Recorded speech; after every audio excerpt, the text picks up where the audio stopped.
दोस्तों, आज आप लोगों ने बिहार का चुनाव देखा होगा। बिहार के चुनाव का नतीजा देखा होगा।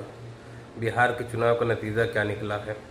ऐसा लग रहा था चुनाव आरजेडी और बीजेपी के बीच में नहीं है, ऐसा लग रहा था कांग्रेस और एमआईएम के बीच में है।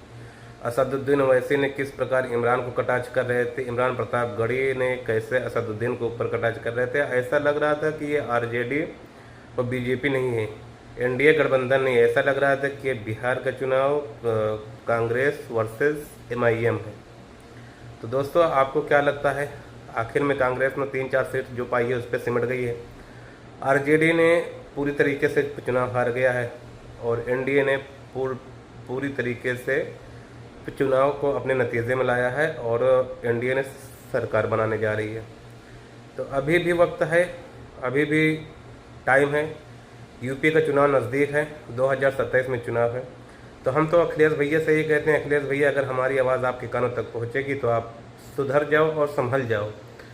सुधरना ये एक धमकी देने वाली बात हो गई। हम सुधरने की बात नहीं करते, लेकिन हम यही बोलते हैं कि आप संभल जाओ, क्योंकि आने वाला नतीजा बहुत बुरा नतीजा हो सकता है यूपी के लिए। खासकर जिस हिसाब से आप लोग ने एमआईएम को, असदुद्दीन ओवैसी को इग्नोर कर रहे हो, कहीं ना कहीं मुसलमान एमआईएम की तरफ भाग रहा है और भागने को उसका हक बनता है, क्योंकि आप लोग उसका हक दे नहीं रहे हो। आप लोग ने सीधा बोलते हो कि दरी बिछाओ, झंडा उठाओ, ये करो वो करो। आदमी कितना दिन तक ये करता रहेगा, कभी इसको बीएसपी को जिताएगा, कभी सपा को जिताएगा, कभी इसका आरजेडी को जिताएगा, कभी कांग्रेस को जिताएगा। कब तक ऐसा करता रहेगा। हाँ, अभी बिहार के चुनाव का आप लोग ने देखा होगा, तेजस्वी यादव ने सीधा बोल दिया कि जो 14% है वो मुख्यमंत्री बनेगा और जो 2% है वो उप मुख्यमंत्री बनेगा। 17% वाले मुसलमानों की कहीं कोई गिनती नहीं, कहीं कोई वजूद नहीं, कहीं कोई वैल्यू नहीं। असदुद्दीन ओवैसी को आप लोग छोटा इसलिए समझते हो क्योंकि आप लोग को पता है कि असदुद्दीन ओवैसी जाएंगे कहाँ। अगर वो जीतेंगे तो हमारे पास ही आएंगे और उनके पास कोई चांस है नहीं जाने का, कहीं जा ही नहीं सकते हैं। तो वो हर किसी को पता है कि असदुद्दीन ओवैसी जीतेंगे तो भाजपा में तो जाएंगे नहीं, ये तो पक्की पता है। अगर जीतते, अगर 2-4 सीट अगर इसको आरजेडी को जरूरत पड़ती है तो पक्का जाते हैं आरजेडी में। ये आपको भी पता है कि अगर यूपी में चुनाव लड़ेंगे असदुद्दीन ओवैसी भाजपा में जाएंगे नहीं, आएंगे आपके पास ही।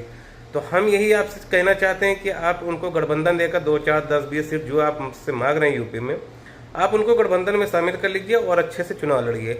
और चुनाव नहीं लड़ना है तो नतीजा आप लोग देख रहे हो, नतीजा क्या आएगा और ऐसे आने वाले टाइम में आता ही रहेगा। आप लोग और ऐसे झिलमिलाए रहोगे और ऐसे आप लोग से कुछ होने वाला है नहीं।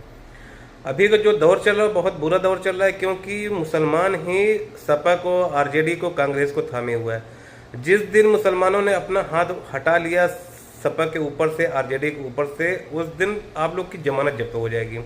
क्योंकि जो 25-27 सीट जो अभी बिहार में जीते हैं, खासकर उसमें से आप लोग देखोगे तो मुसलमानों के कम से कम, हमको जहाँ तक यकीन है, 15 से 20 सीट केवल मुसलमानों ने ही जिताया होगा। जो 2-4 सीट बची होगी वो आरजेडी अपने दम पे जीती होगी बस। तो आप लोग से ही रिक्वेस्ट है कि आने वाले टाइम में 2027 का चुनाव है, चुनाव को देखते हुए आप लोग ने एमआईएम को अगर नहीं लिया तो आप लोग हारने के लिए तैयार रहना। बाद में ये नहीं कहना कि इसकी वजह से ये हार गया, उसकी वजह से ही वो हार गया। क्योंकि अभी आप लोगों ने देखा होगा जैसा बिहार में पीके की, प्रशांत किशोर की पार्टी आई, उसको तो किसी ने तोहमत नहीं लगाया कि बीजेपी को हरानी आई है या आरजेडी को हरानी आई है, किसी को हरानी आई है।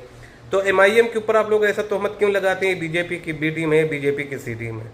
तो ऐसा नहीं है, उनका भी अधिकार है चुनाव लड़ने को, भी अधिकार रहे, आप लोग को भी अधिकार है चुनाव लड़ने का, आप लोग भी अधिकार लड़िए। वो जो हक मांग रहे हैं अपना, उनका हक दीजिए। और हक अगर आप लोग नहीं दे रहे हैं तो आने वाले नतीजे आप लोग भुगतने के लिए तैयार रहिए। तो चलिए, अपना यही एक कहना था, अपना यही एक वो था। बाकी आप लोग देख लीजिएगा, आप लोग ज़्यादा समझदार हैं, लेकिन हाँ, थोड़ा ध्यान रखिएगा, 2027 को चुनाव लेगा। Okay, bye bye.